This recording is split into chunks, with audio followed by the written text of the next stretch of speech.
tu te crois abandonné à combattre une armée.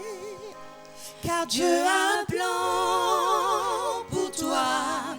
Dieu a un plan.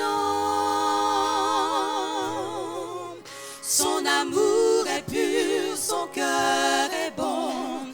Et souviens-toi toujours que Dieu a un plan. Suis-le, prends sa main.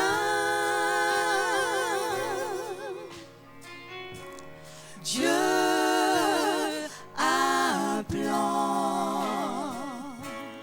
Dieu a un plan pour toi. Dieu a un plan. Son amour est pur, son cœur est bon. Et souviens-toi toujours que Dieu a un plan. Suis-le, prends sa main. Dieu a un plan. Dieu a un plan. Dieu a un plan pour toi. Dieu a un plan. Son amour est pur, son cœur est bon. Et souviens-toi toujours que Dieu a un plan. Suis-le, prends sa main. Dieu a un plan. Dieu a un plan.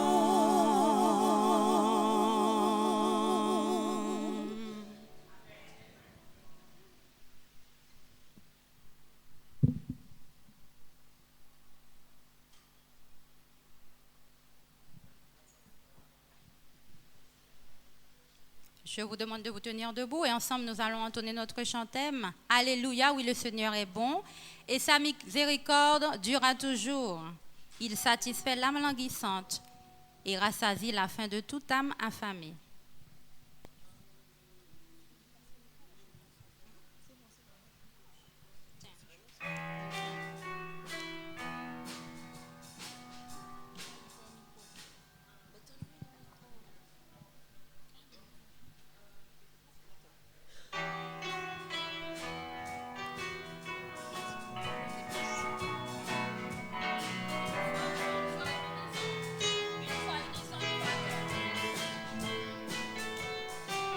On y va ensemble. Alléluia, oui le Seigneur est bon. Alléluia, oui le Seigneur est bon. Alléluia, oui le Seigneur est bon. Sa miséricorde durera toujours. Ensemble. Alléluia. Alléluia, oui le Seigneur est bon. Alléluia, oui le Seigneur est bon. Alléluia, oui le Seigneur est bon. Sa miséricorde durera toujours. Il satisfait l'âme languissante, la satisfait toujours. Il rassasie la faim de toute ma famille, de toute ma famille. Alléluia, oui le Seigneur est bon. Alléluia, oui le Seigneur est bon. Alléluia, oui le Seigneur est bon. Sa miséricorde durera toujours. Il nous délivre dans la vallée de l'ombre de la mort. Il brise toutes nos chaînes. Il brise toutes nos chaînes. Oui, brise toutes nos chaînes. Alléluia, oui le Seigneur est bon. Alléluia, oui le Seigneur est bon. Alléluia, oui le Seigneur est bon. Sa miséricorde durera toujours. Sa miséricorde durera toujours. Merci, vous pouvez vous rasseoir.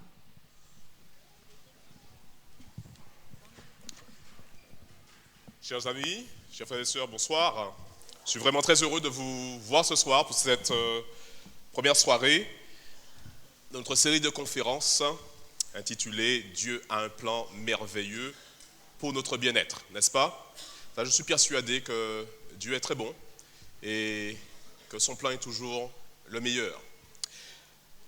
Vous avez reçu en entrant 2 fiches. Une fiche avec le programme de toutes les soirées avec les titres des conférences. Je vous invite à la regarder. Mais en particulier, j'aimerais que vous réserviez déjà votre matinée du 21 septembre, ainsi que votre soirée du 21 septembre à 19h. Pendant la semaine, je vous en dirai plus. Mais réservez là déjà cette soirée du 21 et la matinée également, vous y êtes invités.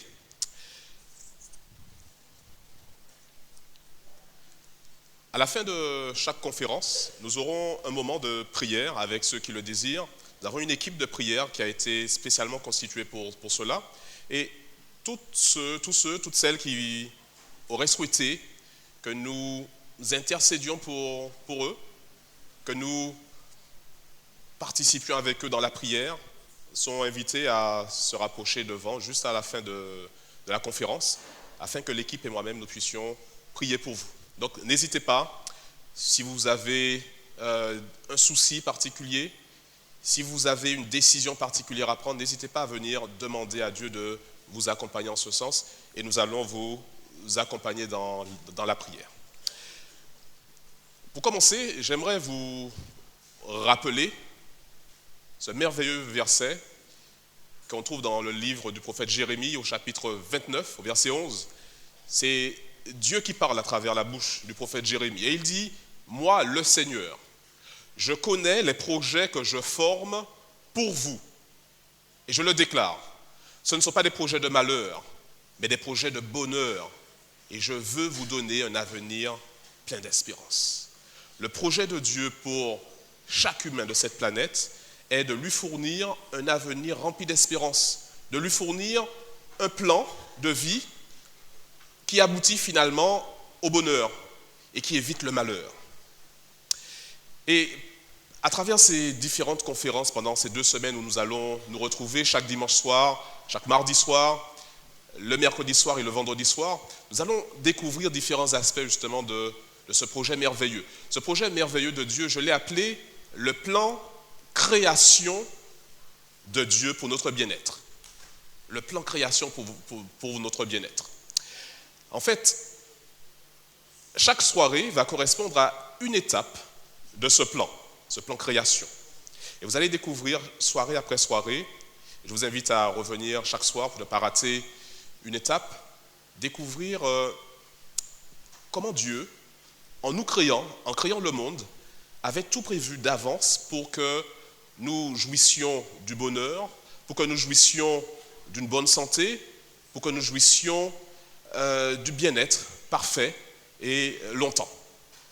Ce soir, ce plan création va nous inviter à réfléchir sur la notion de choix.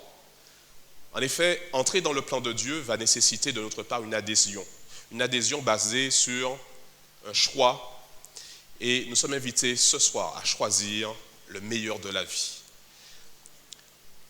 Cette femme qui s'appelle Liliana Ljubicic, un nom un peu compliqué, elle est yougoslave en fait, on va l'appeler tout simplement Lilo comme certains la surnomment. Elle est née aveugle, en tout cas elle avait beaucoup de difficultés à voir. Elle se souvient de son enfance à l'école et pour elle ce sont des souvenirs qui sont très désagréables. Elle se souvient qu'il lui fallait, pour lire, mettre son livre ou son cahier très proche de son visage. Et à la fin de la journée, elle raconte qu'elle avait sur le nez, sur le bout du nez, l'encre de ses cahiers. Et ses camarades se moquaient d'elle. À la récréation, elle restait toute seule dans son coin où elle allait étudier à la bibliothèque. Et puis, à travers les rencontres qu'elle a pu faire, notamment la rencontre d'un entraîneur sportif, qui l'a convaincu de s'adonner à certaines disciplines sportives, Liliana a complètement changé de vision des choses. À tel point que Liliana, en 1988, au JO de Séoul, aux Jeux Olympiques, a gagné une médaille de bronze pour le lancer du poids. Elle est aveugle, rappelez-vous. En 1992, aux Jeux de Barcelone, elle a gagné 2 médailles d'or, une au lancer du disque, une au lancer du poids. En 1996 également, elle a gagné 2 médailles de bronze à Atlanta et elle a réalisé 2 records dans la catégorie des non-voyants au lancer du poids, en lançant un poids à 10,99 m, essayez, et puis lancer le disque à 40,40 m, essayez également, en n'oubliant pas bien sûr de fermer les yeux. En tout cas, Liliana, ce qu'elle dit finalement de son parcours et de sa vie, c'est ceci. Personne ne naît gagnant, personne ne naît perdant. Nous naissons tous avec la liberté de choisir. Et la Bible dit que nous avons le pouvoir de choisir. Elle dit, j'ai choisi d'être positive. J'ai choisi d'avoir des objectifs. J'ai choisi de faire de mon mieux avec ce que j'ai. Ce que Liliana est en train de nous dire ici, c'est que tout simplement, la vie, c'est souvent une succession de choix. Et la manière dont nous orientons notre vie, la manière dont nous construisons notre vie, notre bonheur, notre bien-être, notre santé, c'est souvent une question de choix. Et c'est ce que nous allons voir ce soir. Le choix, en fait, c'est un don de Dieu à la création. Vous savez, Dieu, la Bible nous dit, dès le premier chapitre de la Genèse, le premier verset, Dieu a créé les cieux et la terre. Il a tout créé. Tout ce que nous voyons qui existe vient du pouvoir créateur de Dieu, de sa puissance créatrice. Et Dieu a créé en particulier des êtres humains. Adam et Ève, dont nous sommes les descendants. En créant Adam et Ève, Dieu n'a pas choisi d'entrer avec eux dans une relation de maître à esclave, ou alors de concepteur à robot. Vous comprenez ce que je veux dire?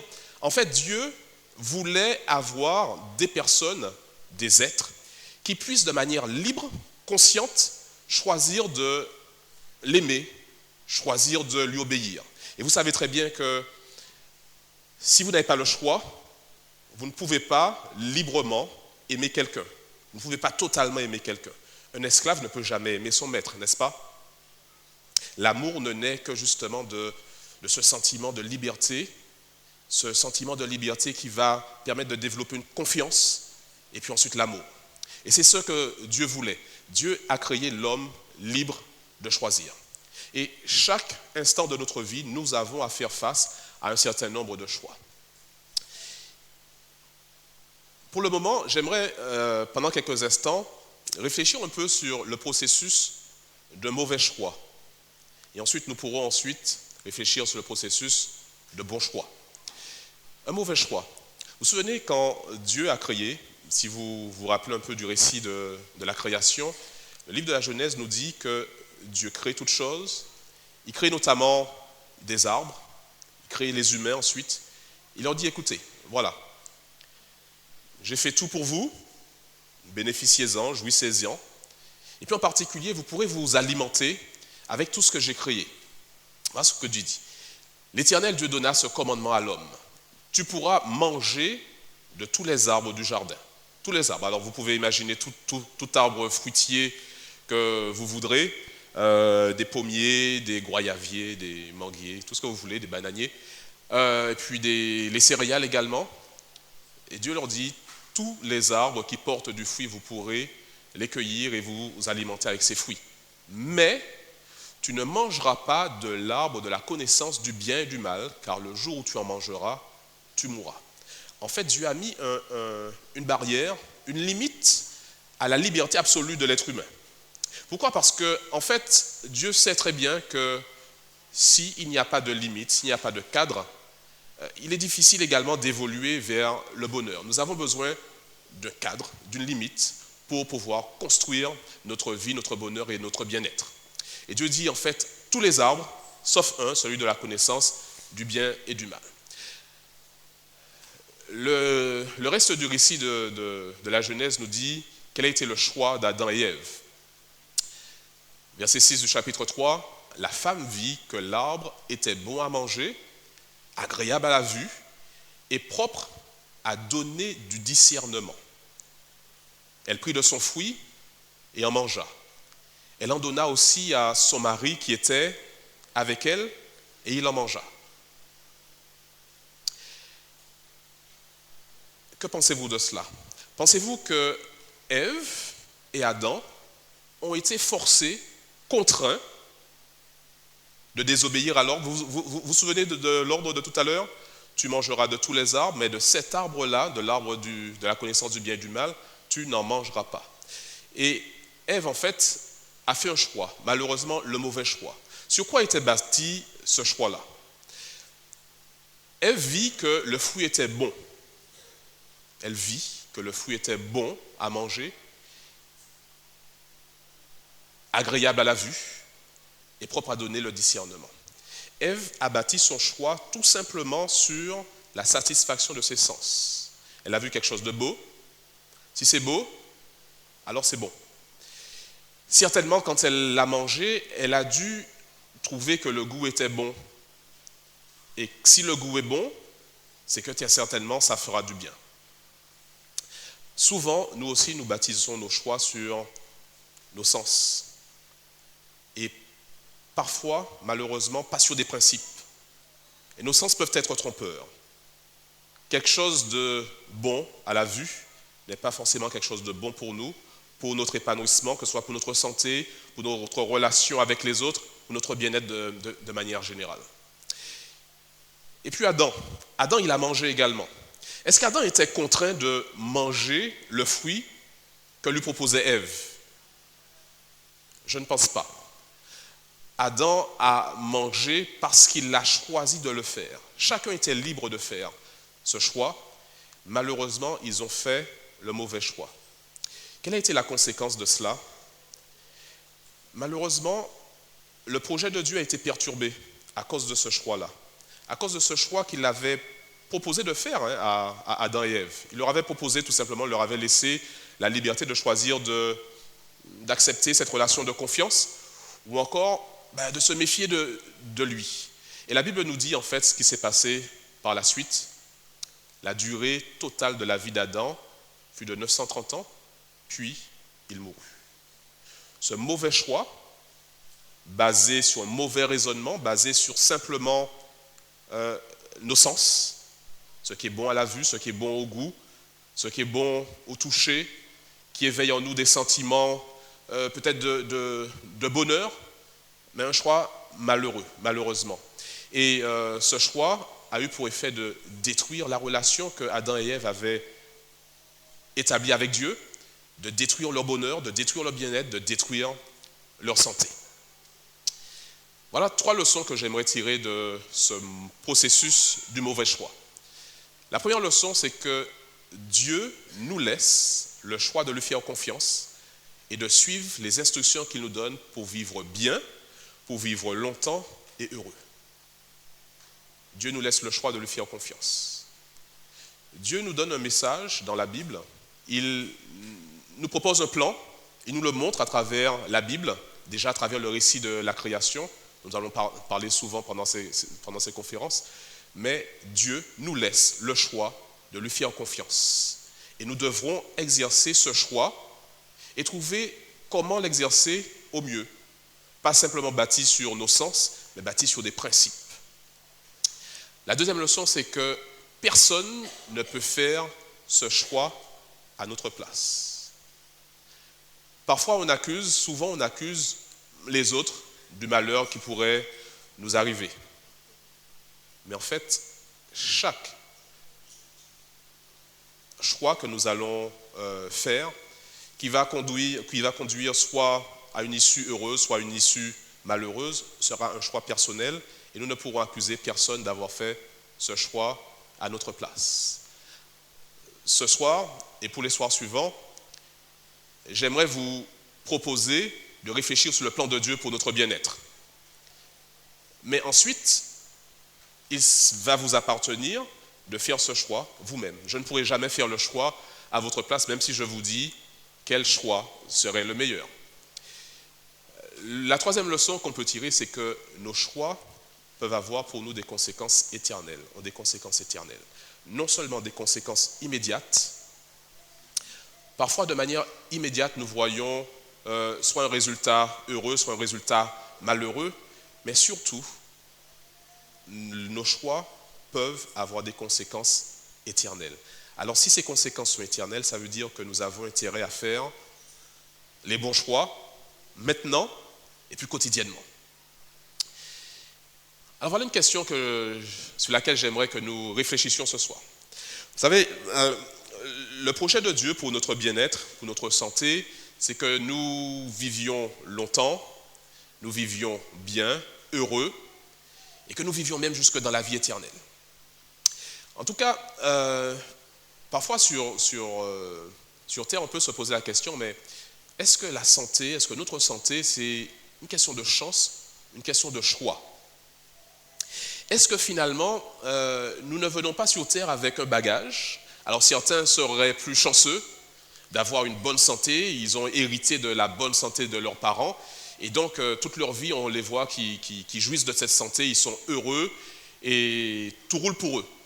Et puis d'autres, apparemment, ont reçu de leurs parents de mauvais gènes, une mauvaise hérédité, et puis toute leur vie, en fait, ils traînent des maladies, ils traînent des malheurs, etc. On peut se demander, est-ce que c'est la chance liée à la génétique, liée à notre naissance, ou alors est-ce qu'il y a une grande part de nos choix? Voilà ce que le docteur Lamont Murdoch dit. Des gènes défaillants chargent le pistolet, mais notre style de vie appuie sur la gâchette. Parfois, c'est vrai, nous pouvons naître avec une hérédité par rapport à une maladie. Nous pouvons naître avec des gènes qui nous rendent susceptibles de déclencher des maladies avec un risque plus élevé que pour les autres. Mais en fait, si nous avons cette prédisposition à développer la maladie, ce docteur, il dit qu'en fait, la maladie souvent va se déclarer et s'installer et faire des ravages à cause du style de vie que nous aurons choisi. Est-ce que vous suivez ce qu'il dit? Ça veut dire qu'en fait, rien n'est gagné d'avance, mais rien non plus n'est perdu. Ce n'est pas parce que vous êtes né avec une défaillance physique que vous êtes condamné toute votre vie à subir cette défaillance physique. Certains choix que vous pourrez faire, certains choix que nous pourrons faire, pourront nous conduire à vivre quand même mieux et en meilleure santé. Et puis ce n'est pas parce qu'en fait vous êtes né avec une bonne santé que dans toute votre famille il n'y a jamais eu de personnes mortes du cancer, etc., que vous serez épargné si vous faites de mauvais choix. Ça veut dire que nous aurons à réfléchir vraiment à cette notion de choix et voir comment les utiliser au mieux. Il y a eu une étude en 2002 faite par un homme qu'on appelle Dan Buettner, qui est un journaliste pour la revue National Geographic, un grand magazine d'exploration où beaucoup de chercheurs, d'explorateurs, de journalistes racontent leurs aventures un peu partout dans le monde. Et Dan Buettner, avec d'autres, ont mis en évidence la notion de Blue Zone. Enfin, ils ont baptisé quelques points de notre globe sous le nom de Blue Zone, zone bleue. Voilà ce qu'il dit dans son livre. Une longue vie en bonne santé n'est pas un accident.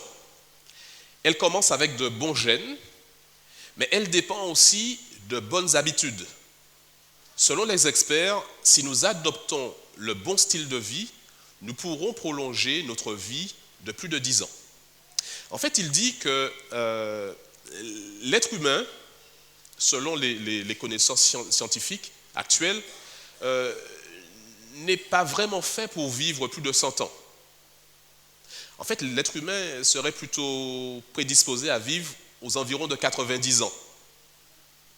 Mais il s'aperçoit que souvent, à cause de notre style de vie, au lieu de vivre jusqu'à 90 ans, nous vivons à peu près jusqu'à 78 ans, qui est la moyenne, qui est l'espérance de vie globale sur la planète, et notamment dans les pays occidentalisés. Ça veut dire qu'en fait, à cause de notre style de vie, nous perdons à peu près 12 ans de notre vie. Et que si nous faisions des choix appropriés, que nous choisissions de mener un style de vie correct, nous pourrions récupérer ces 10 ans-là et vivre 90 ans, et même plus, même 100 ans. Alors, voilà un peu les Blue Zones qu'ils ont répertoriés dans le monde, donc Dan Buettner et puis le National Institute of Aging. C'est l'Institut national qui étudie un petit peu les processus de vieillissement dans les pays occidentaux, notamment aux États-Unis. Alors, vous avez 5 points en particulier. Au Japon, sur une île de l'archipel d'Okinawa, sur une île en Grèce aussi, qui s'appelle Ikaria.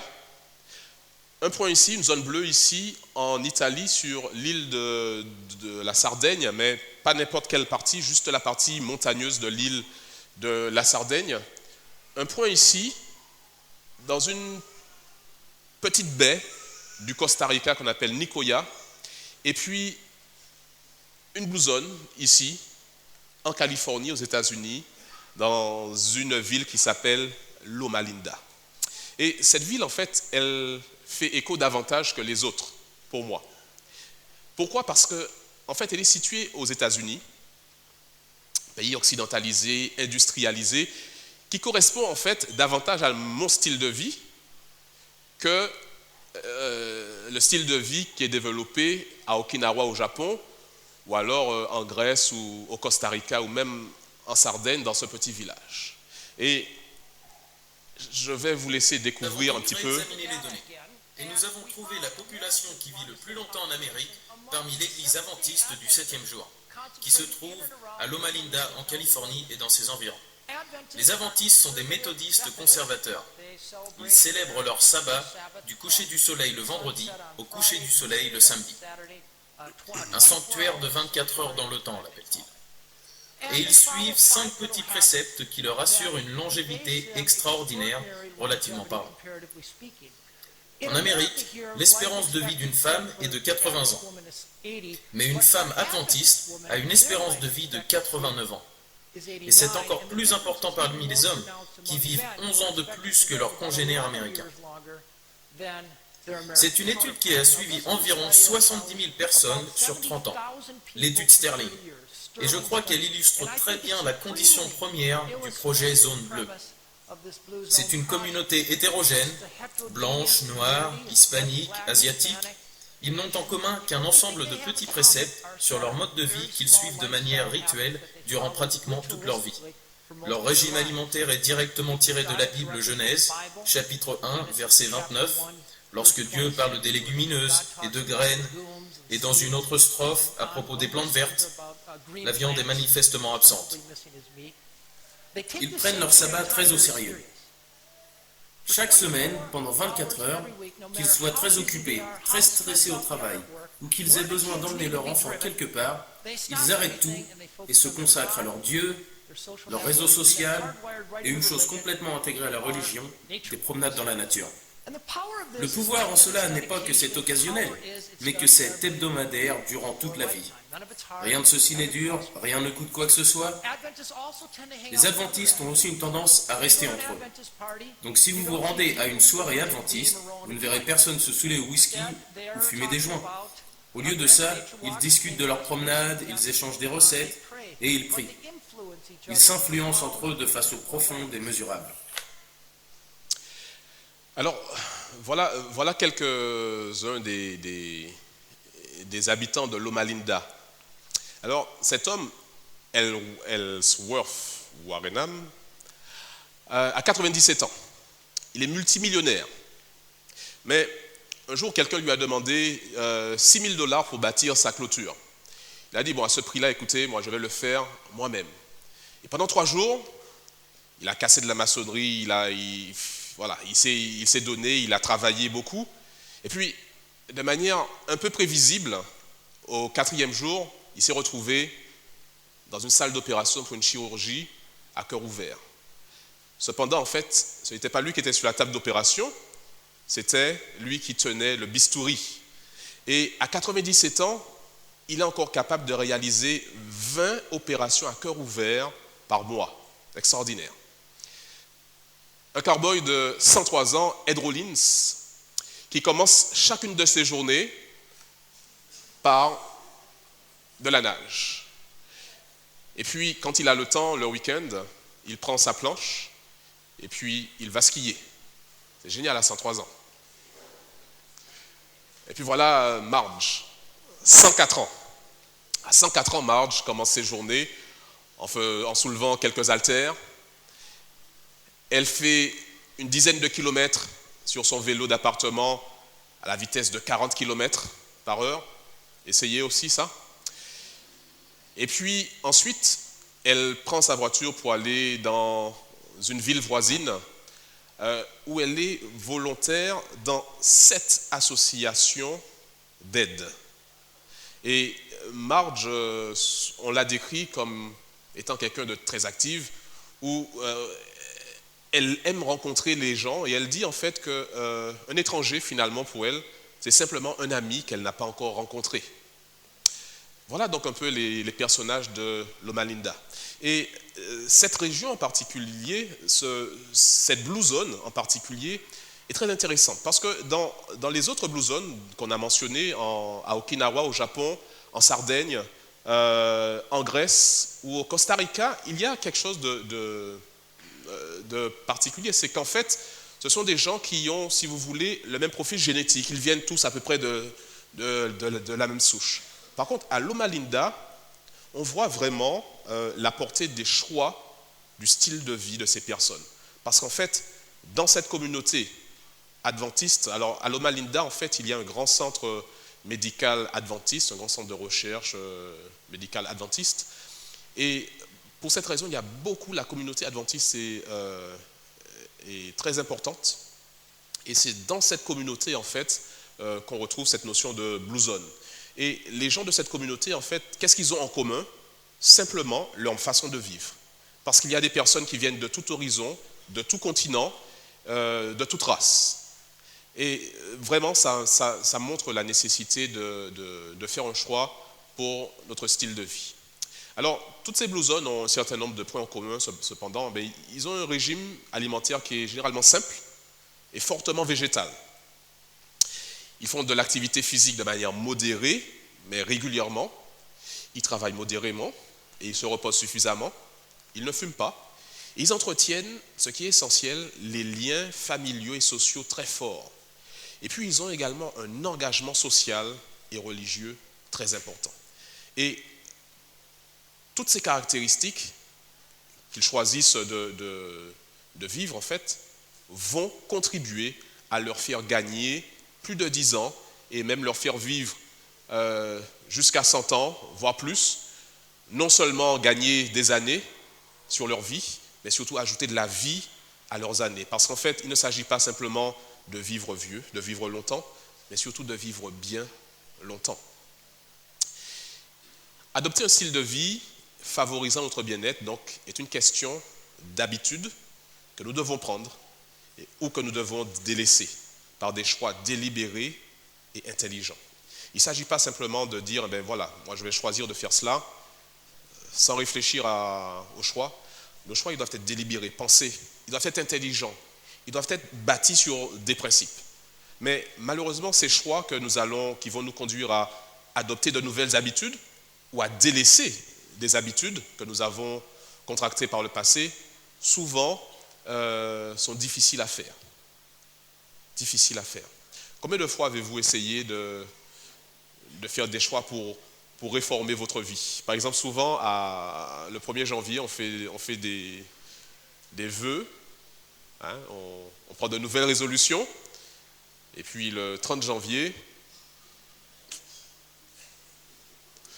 Alors, voilà une stratégie que je vous invite à mettre en place. La stratégie 4A. La première étape de cette stratégie, c'est la suivante.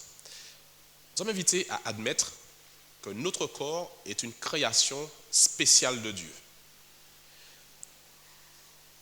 Notre corps est une création spéciale de Dieu. Dieu est le créateur de toutes choses, il est notre créateur Et quand il a décidé de façonner l'être humain, il l'a façonné avec un soin inimaginable. La Bible dit qu'il s'est penché sur la terre, qu'il a pris de la terre, qu'il a modelé et qu'ensuite il a insufflé sa vie dans l'homme. Alors que pour toute la création, la Bible dit simplement que Dieu a parlé.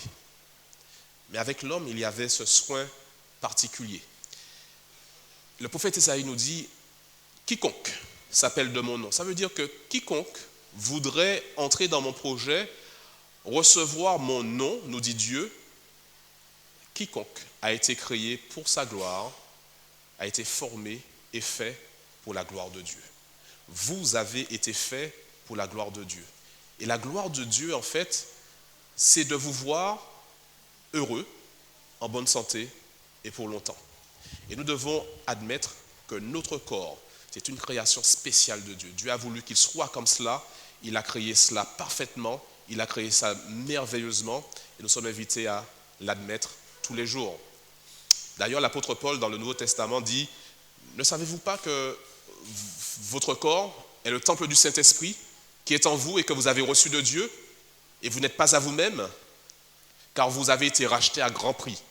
Glorifiez donc Dieu dans votre corps et dans votre esprit qui appartiennent à Dieu. » L'apôtre Paul nous dit ici qu'en fait, Dieu désire que notre être tout entier, notre vie spirituelle, mais également notre vie physique, notre corps, contribue à montrer à l'univers tout entier qu'il est celui qui est le plus important, qui est celui à qui revient l'honneur, la gloire, l'adoration. L'apôtre Paul nous invite à penser à cela. Et non seulement nous appartenons à Dieu parce qu'il nous a créés, mais en plus nous appartenons de manière particulière à Dieu parce qu'il nous a rachetés de l'esclavage du péché. Alors que nous étions condamnés à la mort, Dieu a tout fait par Jésus-Christ pour nous redonner l'espérance et nous conduire à nouveau vers la vie éternelle. Donc à double titre, nous sommes sa création spéciale. La deuxième étape de cette stratégie 4A, c'est la suivante. Nous devons avouer que nous sommes impuissants de faire des choix positifs, durables dans notre vie, sans le pouvoir surnaturel de Dieu. Toute personne qui devient chrétien, qui veut entrer dans le plan de Dieu, doit avoir cette pensée, sans Dieu, nous ne pouvons rien faire. C'est l'apôtre Paul qui le dit, je puis tout seulement par celui qui me fortifie. En fait, si vous décidez de faire des choix positifs pour votre bien-être, pour votre santé, ne pensez pas en fait que vous serez capable de les faire de vous-même. Vous en serez certainement incapable. Parce qu'il est beaucoup plus facile de faire ce qui est mauvais que de faire ce qui est bon. N'est-ce pas, nous avons vu l'exemple d'Adam et Ève qui ont bâti leur choix simplement sur leur sens, au lieu de bâtir leur choix sur des principes, et parce qu'ils n'ont pas compté justement sur Dieu pour leur donner toute cette puissance. En tout cas, sans Dieu dans notre vie, nous ne pourrons jamais faire de choix positifs, durables. La troisième étape, c'est que nous devons accepter la réalité qu'il n'y a rien de trop difficile pour Dieu. Jésus dit lui-même, aux hommes, il y a des choses qui sont impossibles, mais à Dieu, qu'est-ce qu'il dit? Tout est possible. Est-ce qu'il y a quelque chose d'impossible pour Dieu? À Dieu, tout est possible. Si vous devez faire un choix qui peut être difficile pour vous, mais que vous savez qui est le bon, dites-vous que vous serez incapable peut-être de faire ce choix de vous-même et de le garder pendant longtemps, mais dites-vous également qu'il n'y a absolument rien d'impossible à Dieu. Ça donne beaucoup d'espoir à ma vie et ça peut donner beaucoup d'espoir à la vôtre également pour délaisser de mauvaises habitudes qui nous conduisent à notre malheur et puis enclencher et maintenir de nouvelles habitudes. Et puis la dernière étape de ce plan, ça ne sert à rien en fait de vouloir tout réformer d'un coup. Nous devons affronter les défis du changement à petits pas. Est-ce que vous imaginez que quelqu'un qui aurait été sédentaire pendant 20 ans de sa vie, qui n'a jamais fait de sport, qui n'a jamais couru, ayant commence à comprendre, oui, c'est bon, le sport, c'est bon pour la santé, se dit, ah ben tiens, là, il me faut courir un marathon. Est-ce que ça serait raisonnable? Non, ça ne serait pas raisonnable. Le plus raisonnable aurait été d'aller petit à petit, par étapes. Et c'est un peu ce que l'apôtre Paul nous dit. Au reste, frères, puisque vous avez appris comment vous devez vous conduire, puisque vous avez appris ce qu'il faut faire de bon et plaire à Dieu, et que c'est cela que vous faites, nous vous prions et nous vous conjurons au nom du Seigneur Jésus de marcher à cet égard de progrès en progrès. L'essentiel, ce n'est pas de tout faire d'un coup, de tout réformer d'un coup, mais c'est de marcher de progrès en progrès, même petit à petit. N'essayez pas de tout changer d'un coup. N'essayez pas, par exemple, si vous découvrez que le régime végétarien est le meilleur pour votre santé, alors que vous avez l'habitude de manger de gros steaks bien saignants, n'essayez pas de bannir ça d'un coup. Peut-être que vous ne réussirez pas. Mais allez de progrès en progrès. Certaines personnes, tout simplement, en faisant de petites actions, de petits choix pour changer des habitudes, ont remarqué qu'il y avait de grands changements dans leur vie. Certaines personnes simplement disent « Ah ben tiens, quand j'étais à la télé, beaucoup plus tôt, et que je vais me coucher, je dors mieux, et je me sens tellement mieux le lendemain. » Vous voyez, un petit choix, un petit geste qui conduit